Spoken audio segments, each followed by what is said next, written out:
मित्रों नमस्कार। आज इस ब्लॉग में मैं आपको अपने परिवार के साथ एक टूर पर ले चल रहा हूं। यह जगह है सिद्धदायनी श्री श्री दक्षिणा काली शांति धाम काली गुफा खो। यह जगह जो है यह वाराणसी से 40 किलोमीटर दूर और चुनार से 5 किलोमीटर दूर है। वाराणसी से दक्षिण दिशा में और चुनार के पूर्व दिशा में। यहाँ पर आज हम लोगों का जो मुख्य कार्यक्रम है वह बाटी चोखा बनाने का है तथा मौज मस्ती का है। साथ ही आपको वीडियो के माध्यम से हम जोड़े रखेंगे किस तरह का वह जगह है और कैसे हम लोगों ने वहां पर आज का पूरा दिन अपना बिताया। तो लीजिए हम लोग पहुंचने वाले हैं काली गुफा खो। यह चुनार छत्तीसगढ़ मार्ग पर चुनार से लगभग 5 किमी दूर पर स्थित है और एकदम प्राकृतिक जगह है। यहाँ पर ऊंचे ऊंचे पेड़ हैं, झाड़ियां हैं और जिस रास्ते से हम लोग जा रहे हैं उस रास्ते को अगर आप देखें तो रास्ते पर आपको दुर्गा मंदिर का वो प्रांगण, दुर्गा मंदिर का वो गुंबद दिखाई देने लगा। ये देख सकते हैं दुर्गा मंदिर दिखाई दे रहा है। और अब यहाँ से थोड़ा सा आगे लगभग 200-250 मीटर आगे बढ़ेंगे हम लोग तो हम लोग उस जगह पहुंच जाएंगे जहां से हम लोग काली गुफा खो की तरफ चलेंगे। तो लीजिए हम लोग वहां भी आ गए जहां से हम लोग चुनार छत्तीसगढ़ रोड को छोड़ देंगे अब। और आप यहाँ बोर्ड देख सकते हैं सिद्धदायनी श्री श्री दक्षिणा काली शांति गुफा खो, ये इसका बोर्ड है। और अगर इस सड़क की बात करें जिस सड़क से हम लोग आए थे तो आप देख सकते हैं कि जिधर तीर का निशान बता रहा है वह चला जाता है सतेशगढ़ को। सतेशगढ़ से आगे जाएंगे, सतेशगढ़ भी एक आश्रम है किसी महाराज का। और छत्तीसगढ़ से आगे बढ़ेंगे तो सिद्धनाथ दरी है, बहुत बढ़िया पिकनिक स्पॉट है सिद्धनाथ दरी। कभी हम वहां भी आपको ले चलेंगे अपने वीडियो के माध्यम से। और इधर जो तीर का निशान है ये चुनार चला जाता है और हाईवे जो है वो रीवा तक भी चला जाता है, जो वाराणसी रीवा हाईवे है। और ये पेड़ देख रहे हैं, इमली के पेड़ थे वहां पर, महुआ के पेड़ थे और ये सारे मतलब सुरम्य वातावरण को वहां पर जो है हम लोग एक जगह अंदर आने के बाद एक जगह तलाश किए जहाँ थोड़ा साफ सुथरा था, क्योंकि झाड़ियां थी, छोटे छोटे घास थे, तो उसकी जगह हम लोगों ने एक जगह अपना डेरा डाला। और तस्वीरों में आप देख सकते हैं प्राचीन काली गुफा खो है। और हम लोग वहां पर बहुत से लोग थे, केवल हम ही लोग नहीं थे, बहुत लोग थे, ट्रैकिंग करने वाले लोग थे और प्रकृति को प्यार करने वाले बहुत से लोग थे। तो हम लोगों ने एक जगह अपना जो है व्यवस्था किया, चटाई अपनी बिछाई और सर सामान करके।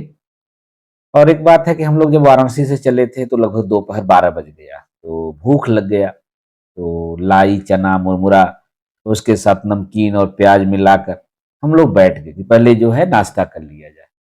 और इसका नाश्ता यकीनन बहुत मज़ा देता है।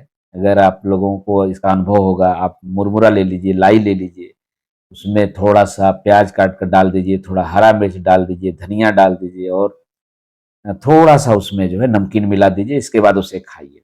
बगल में हम लोगों ने कंडा भी रख दिया है जिसमें हम लोग बाटी चोखा बनाएँगे।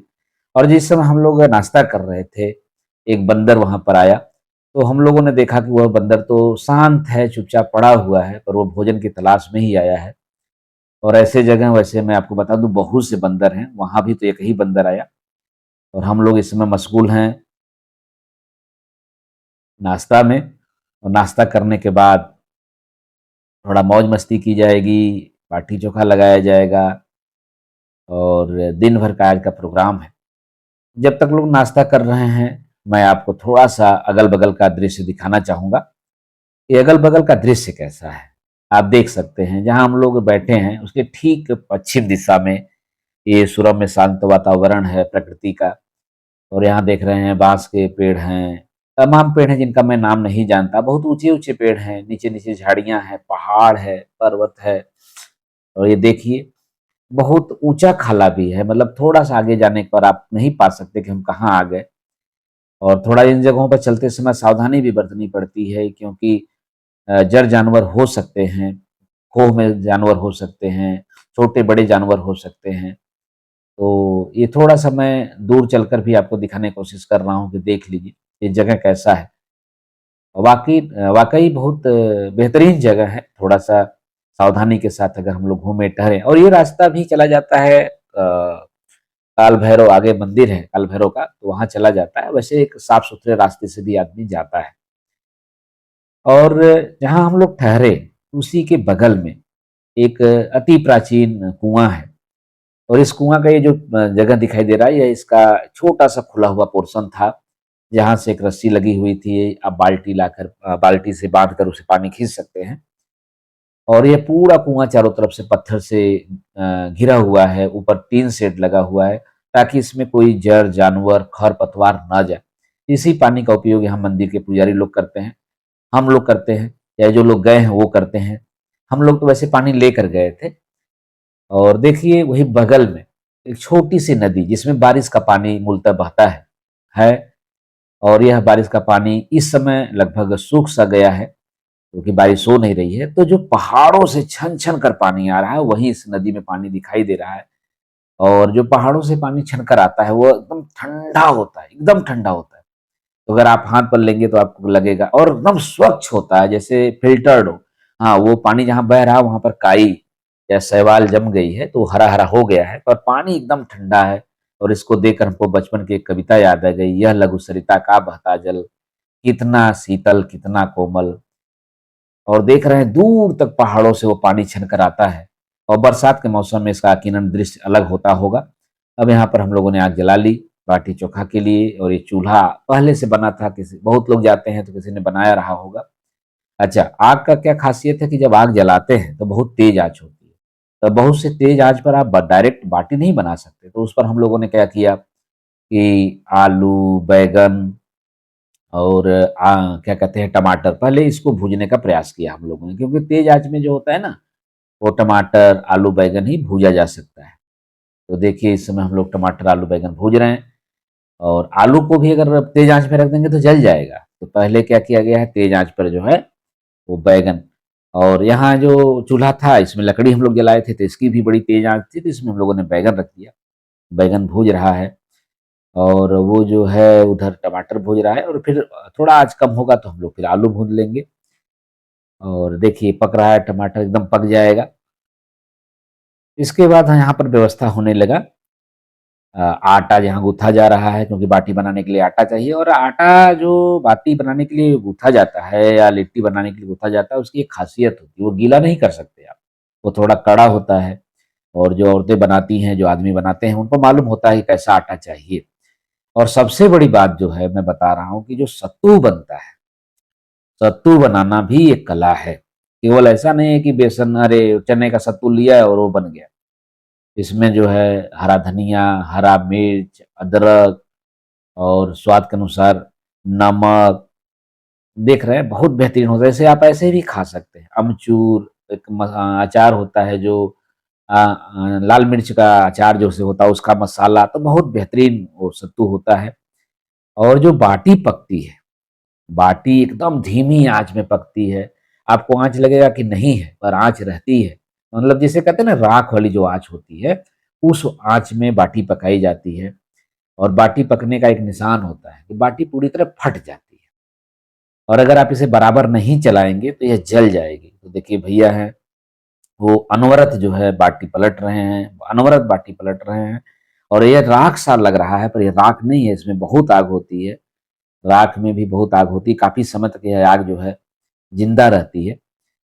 और यहाँ देखिए जो बाटी बन रहा है, वह बाटी बनाने के लिए पहले आटे का जो लोई लिया गया, उसको गोल गोल किया जाता है।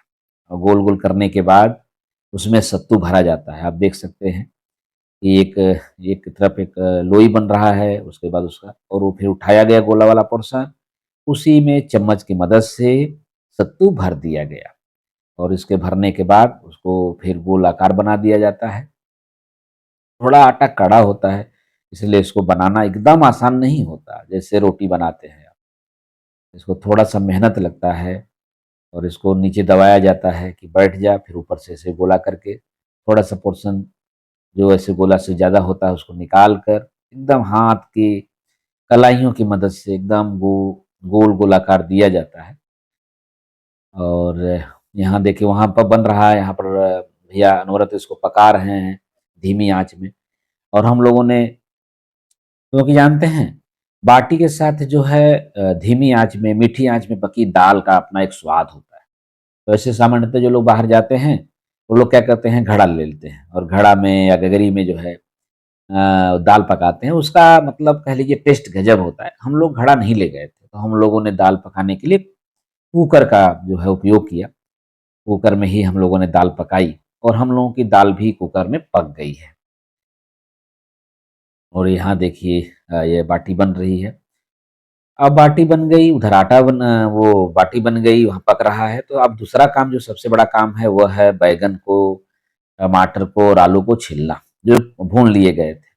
तो जो सबसे कठिन काम है वो बैगन, क्योंकि बैगन में क्या होता है, अंदर कीड़े होते हैं। अब बहुत बारीक रंग ढंग से देखेंगे तब भी किसी न किसी में निकल जाते हैं।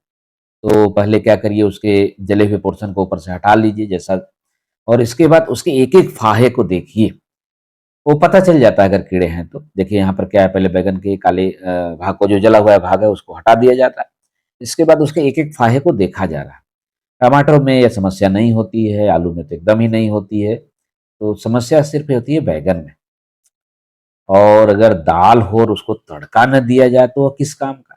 तो यहाँ पर हम लोगों ने दाल के छौंका या तड़का के लिए घी में जीरा, प्याज, लहसुन, अदरक, हींग और हरी मिर्च मिलाकर वो हम लोग खौला रहे हैं। ये घी के अंदर पक रहा है और इसमें जीरा भी है, पर हम लोगों को बीच में ऐसा फ़ील हुआ कि थोड़ा जीरा कम है, तो हम लोग थोड़ा-सा जीरा बाद में भी डाले और लगभग 500-600 मीटर की दूरी तक इसकी गंध जाती है। यहाँ पास रहने पर तो जब घी के साथ जीरा पकता है, लहसुन पकता है, तो जानते हैं इसका एक अलग स्वाद आता है, सुगंध आता है, बेहतरीन सुगंध आता है। और ये देखिए पक रहा है और जब ये एकदम लाल हो जाएगा, क्योंकि हम लोगों को लगा कि थोड़ा जीरा कम है, तो हम लोगों ने फिर से थोड़ा-सा जीरा डाल दिया और इसकी समझ जो सुगंध आ रही है, उसको केवल मैं महसूस कर पा रहा हूँ। कैसे मैं अपने आप लोगों को बताऊँ, क्योंकि वो आप लोग तो केवल हमारा वीडियो देख रहे हैं और आप लोग इसका अनुभव होगा। और देखिए तड़का लग गया और इस तड़के की दाल का क्या कहना मित्र। मैं आप लोगों को बता दूँ, यह तड़का का जो लगा हुआ है, इसे आप बिना चावल, बिना रोटी, बिना बाटी का ऐसे भी कटोरे में लेकर पी सकते हैं जिस तरह आप लोग छोला खाते हैं। ये देखिए बच्चे हैं, एन्जॉय कर रहे हैं, चोखा बनने का काम अनवरत जारी है और भैया बहुत मेहनत करके देखिए यहाँ पर बाटी, लगातार बाटी पका रहे हैं, क्योंकि ये सबसे कठिन होता है काम, कि धीमी आँच में लगातार पलटते रहना। और बाटी लगभग पक गई है और ये जो तेल गरम किया जा रहा है, यह सरसों का तेल है। यह सरसों का तेल जो है वो चोखा में डालने के लिए गरम किया जा रहा है। कुछ लोग कच्चे तेल भी डालते हैं, पर हम लोग ने गरम किया और यह चोखा बनकर तैयार। अदरक, हरी धनिया, हरा मिर्च, सरसों का तेल, आलू, बैंगन, टमाटर से यह चोखा बना है और बहुत ही बेहतरीन चोखा बना है। इसमें स्वादानुसार नमक भी मिला हुआ है। इसको हाथ में लेकर ऐसे आप खा सकते हैं और गजब का टेस्ट है। और इधर सलाद कट रहा है। सलाद में टमाटर, गाजर, प्याज, खीरा और हरी मिर्च, इतना चीज़ हम लोगों के पास वहाँ पर उपलब्ध था, जो हम लोग ले गए थे घर से, तो ये कट रहा है क्योंकि अब हम लोग खाने की तरफ चलेंगे। अच्छा, मैं आपको बता दूँ कि बाटी बन गया तो बाटी वैसे ही नहीं खाया जाता, क्योंकि जिसमें बाटी राख में बनती है उसमें धूल लग जाते हैं, वो जो राख होती है लग जाती है। तो उसको जो है ऐसे करने पर, जैसे किया जा रहा है, बोरा में चाहे कपड़े में, साफ बोरा या कपड़े में अगर आपने रगड़ा इस तरह, तो एकदम साफ हो जाता है, स्किनी कलर का वही बाटी हो जाती है, जो राख सा, जिसमें राख लगे रहते हैं। अब ये हुआ कि खाया कहाँ जाए, तो चारों तरफ थोड़ा-थोड़ा घास थी। घास में क्या होता है, छोटे-छोटे कीड़े होते हैं। तो हम लोगों ने देखा कि जो नदी के बीच में बड़े-बड़े पत्थर थे, चौकोर पत्थर थे, तो वहाँ पर खाया जा सकता था। तो हम लोगों ने एक बहुत साफ-सुथरा पत्थर का चयन किया। और एक बात और मित्रों बताता चलूँ कि कार्तिक के महीने में आंवले की छाँव में, आंवले के पेड़ के नीचे जो है भोजन पकाया और खाया जाता है। यह बहुत प्राचीन परंपरा है। तो चूँकि नदी के बीच में या जहाँ हम लोग थे वहाँ तो आंवला का पेड़ था नहीं, तो हम लोगों ने एक आंवले की डाल जो है, दीदी थी हमारी, तो उन्होंने एक आंवले की डाल जो है कहीं से लाई और वहाँ से लगा दिया गया। एक सिम्बॉलिक कि चलो आंवला का पेड़ के नीचे भी हम लोग कार्तिक के महीने में खा रहे हैं। और देखिए पत्थर है, कितना बड़ा-बड़ा पत्थर है, नदी के बीच का पत्थर है। और हम लोग जहाँ बैठे हैं ठीक उसके पीछे अगर आप देखेंगे तो ये काली गुफा खो है। अगले वीडियो में मैं आपको काली गुफा खो अवश्य दिखाऊँगा। तो ये काली गुफा खो है, ये नदी है, नदी लगभग लगभग सूख गई, उससे पानी अनवरत बह रहा है। वो उसके नीचे पहाड़ों के से पानी लगातार बह रहा है, पर उस तरह पानी नहीं बह रहा है कि बरसात में पानी बहुत तेज बहता होगा, ये सब डूबा हुआ पोर्शन रहता होगा।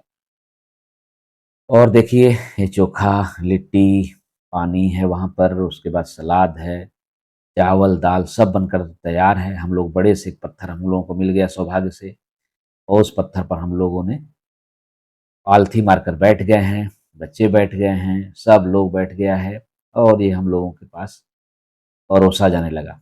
अच्छा, बाटी को हम बता दें देसी घी में इस तरह डुबो दीजिए, और इसके बाद फिर तो बाटी क्या होती है, अंदर तक घी ले लेती है, और इसके बाद इसे खाइए दाल और चोखा के साथ, इसका गजब का स्वाद आता है। और वही हो रहा है, ये देखिए मेरे सुपुत्र हैं, और वो मेरे छोटे भाई, बिटिया, और ये भैया हैं, सब लोग अपना बैठ गए हैं खाने। और सबसे पहले सर्व करने का काम जो है मेरी पत्नी कर रही हैं। ये हुआ कि थोड़ा-सा सर्व कर लें, इसके बाद वो बैठेंगी, क्योंकि सर्व करना भी एक ज़रूरी काम होता है। हम लोग अलग-अलग गोला में बैठे हुए हैं, और हम लोग इस समय मशगूल हो गए हैं टेस्ट लेने में, और बहुत ही बेहतरीन टेस्ट है, बना हुआ है। अच्छा, जब हम लोग खा रहे थे तो उसी समय जो है 2 गाय के बछड़े आ गए। जंगल में थोड़ा सावधान रहना चाहिए, कभी भी इस तरह के जब जानवर आ जाते हैं। वैसे ये सब बहुत सीधे थे, आए तो बाहर खड़े हो गए, और ये सब भूखे नहीं थे या खाना देखकर हम लोगों का नहीं आए, ये हम लोग आदमी थे तो पास में ऐसे ही आ गए, क्योंकि जंगल में बहुत घास है, और इनका पूरा ये घास खाकर इनका पेट फूला हुआ है, क्योंकि हम लोग बाटी दे रहे थे तब भी ये सब ले नहीं रहे थे, तो एकदम मतलब मस्त थे। और एक बात हुआ, जब हम लोग खा रहे थे उसी समय बंदरों का एक झुंड आ गया। बंदर खतरनाक होते हैं, उनसे सावधानी बरतना बहुत ज़रूरी होता है। तो हम लोगों ने बगल में अपनी व्यवस्था कर ली। मैं तो हाथ में चिमटा ले लिया, और लोग थे वो लकड़ी वगैरह रख लिए। ये सब देखकर बंदर एकदम पास नहीं आते, पर सावधानी नहीं बरतेंगे तो बंदर आपके हाथ से भी भोजन ले जाएँगे। इवन दैट ऐसा हुआ भी, दीदी खा रही थी, थोड़ा सावधानी थोड़ा-सा हटी, उनके हाथ से बंदर लेकर चला गया एक बाटी। अब हम लोगों का टूर यहाँ लगभग-लगभग समाप्त हो गया है, हम लोगों ने बाटी-चोखा कर लिया है, बाटी-चोखा खा लिया है, तो अब हम लोग जो है घर की तरफ वापस हो रहे हैं। और घर की तरफ क्या, अभी तो मंदिर का दर्शन बाकी है, पर सामान जो भी है देख रहे हैं, भैया हैं, मेरे बच्चे और दीदी, और मेरे छोटे भाई की पत्नी, छोटा भाई, सब लोग अब ये लोग जो है कार में बैठने जा रहे हैं। क्योंकि हम और मेरा बेटा तो हम लोग बाइक से गए थे, क्योंकि हम लोगों को बाइक से ज़्यादा अच्छा लगा चलना या ऐसे जगहों पर भैया वगैरह कार से गए थे, तो ये सारा सामान जो है कार में रखा जा रहा है। और अब इसके बाद मंदिर का दर्शन किया जाएगा। तो मित्रों, मिलते हैं नए वीडियो में। मंदिर और वीडियो को लेकर मैं उपस्थित होता हूँ, क्योंकि यह बड़ा वीडियो हो जाएगा, तो इस वीडियो को यहीं समाप्त करते हैं, और फिर मिलते हैं नई जगह, नए अनुभव के साथ। और ये जो रास्ता दिखा रहा है, ये काल भैरव चला जाएगा, और मेरे हाथ में अभी भी आप देख रहे हैं चिमटा है, क्योंकि बंदर थे तो हमने अपने हाथ में सुरक्षा के लिए ले लिया। यह वीडियो आपको कैसा लगा, आप अवश्य बताइएगा। जुड़े रहिए। धन्यवाद। नमस्कार।